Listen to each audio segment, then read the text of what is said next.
Welcome to the Real Estate Espresso Podcast, your morning shot of what's new in the world of real estate investing. I'm your host, Victor Menashe. This is the weekend edition where we interview notable people from the world of real estate investing. Today is no exception. We have a great guest. It's a very special show. But first, thank you for listening to the Real Estate Espresso Podcast for however long you've been a listener. I'm pleased to announce that we just broke 1 million downloads on the podcast. That's a huge milestone. And in celebration of achieving 1 million downloads, we're going to be holding a contest over the next week with a lot of amazing prizes. The draw is going to be held on November 1st, and the lucky winners are going to be also announced on the 1st.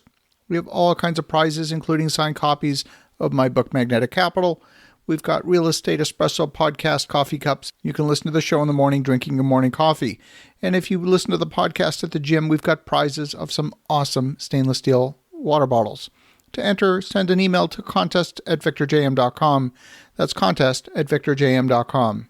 We've got a great show today. Our guest is a repeat guest. He's Mr. George Ross. George is well known for having been a lawyer in New York City. He's been in business for over 60 years. He taught at the law school at NYU for over 20 years.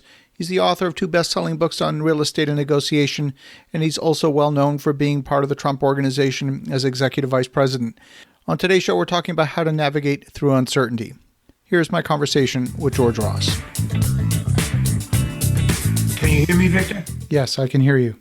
I can hear you. Can you hear me? Yes, I can. Okay, good. Then we're in business. Married for how many years, George? Oh, a lot of years. Too many. Great to have you here. And of course, you want to get out your notebooks and take lots of notes because these sessions are always packed with wisdom. And we're going to dive right in. Let's go. Okay, so George, we're entering a second wave with COVID-19 right now. We've got businesses all over the world being mandated to close down a second time. We have, my goodness, who would have thought armed militias standing outside polling booths in the United States of America, not a third world banana republic. We've got the possibility, certainly, of social unrest and conflict surrounding the election, possibly post-election.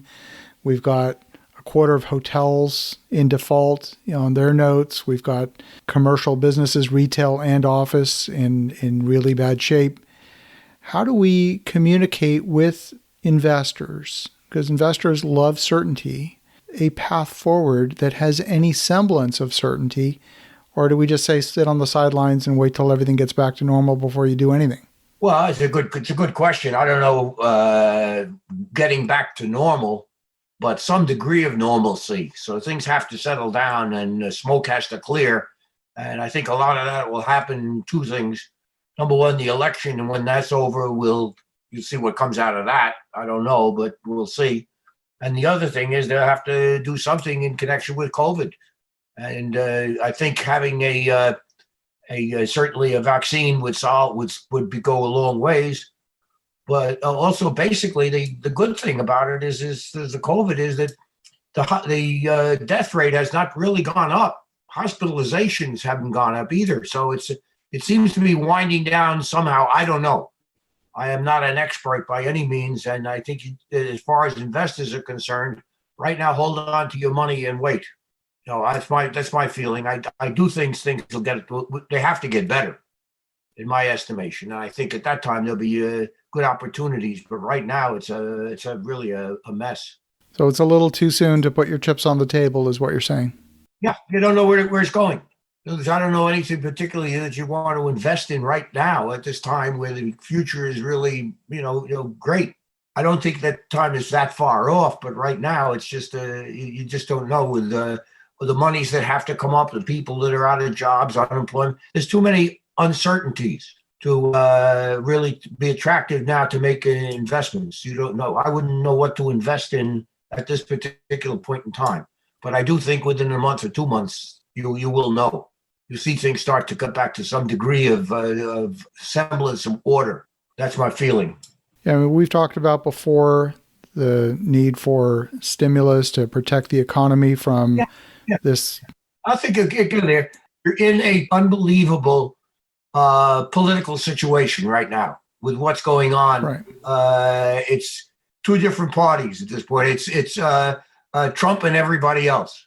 That's what it boils down to.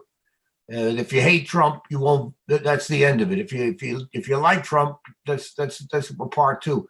That'll all get cleared up with the election, in one way or another. I don't know what's going to come out of it, whether or not there's going to be unrest. I just don't know. We've never seen an election like this, so you don't really know.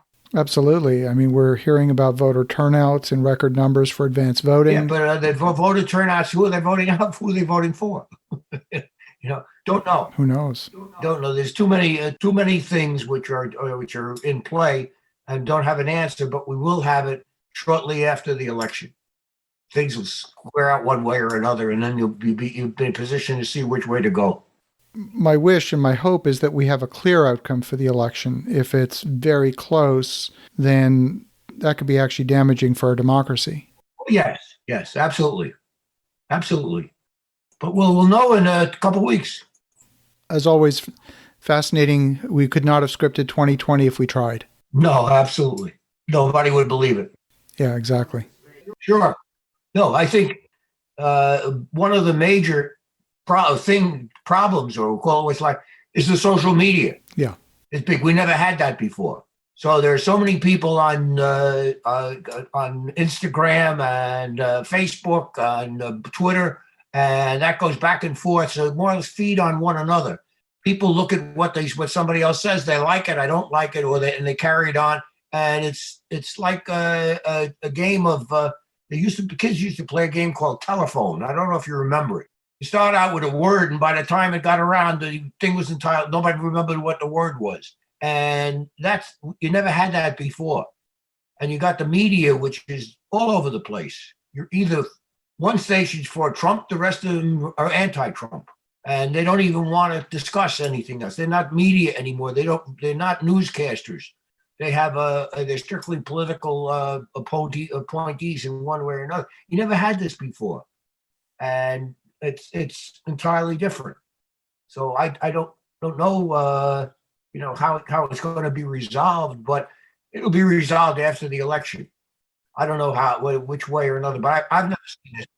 I think the fact that these media can censor what they're going to pass and what they're not going to pass is horrible. I don't think they should have the right to censor it, and I think something will be done. In other words, you have major media really influencing the minds of the electorate, not in an impartial manner, but the way they want it. And you never saw that before, and it's terrible. We don't have you really don't have what you call a free press. No, we certainly don't. We certainly don't. Go whichever way they want, and then that's it. And the worst part is if you are not with them, you're against them. They don't want to hear what you have to say, and that's the horrible part. It used to be that you could express your opinion. I don't agree with you, but I understand you can express your opinion.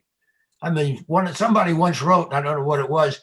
It says, "I don't agree with what you say, but I will fight to the death your right to say it." You don't see that anymore. Yeah, that's absolutely true.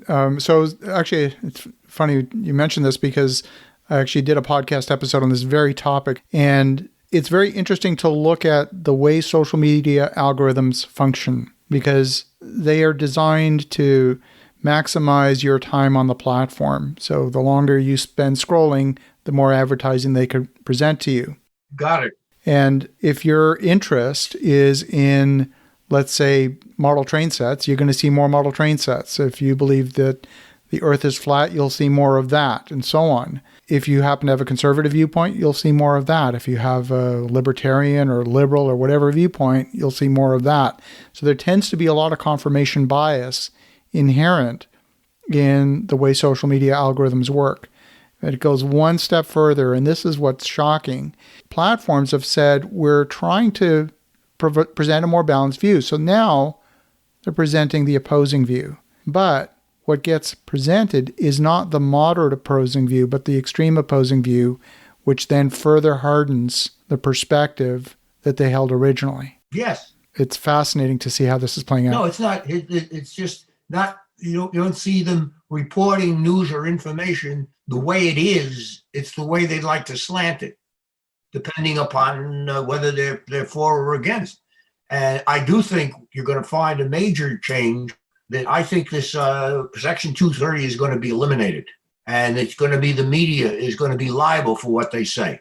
They're not going to be shielded from liability just because they have that right now. They can put whatever they want on and nobody will trust them.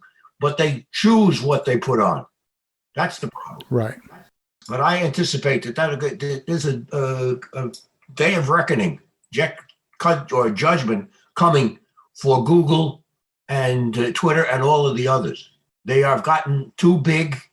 They make a pot full of money on the platforms. And if you look at what they bought or own, wow, they're all over the place and controlling everything that you hear or see, which is frightening. Yeah. Wow, I love my conversations with George. George has a tremendous amount of wisdom that comes from experience. Now, he's not a wait and see kind of guy. There's always a trade-off between think and do versus wait and see. But we're at a point in history where we know things are going to change. Those changes may influence the business climate going forward. And whether you make the decision to wait and see, it kind of doesn't matter because your investors are making that decision to wait and see until the fog clears. So as you think about that, have an awesome rest of your weekend. Go make some great things happen. We'll talk to you again tomorrow.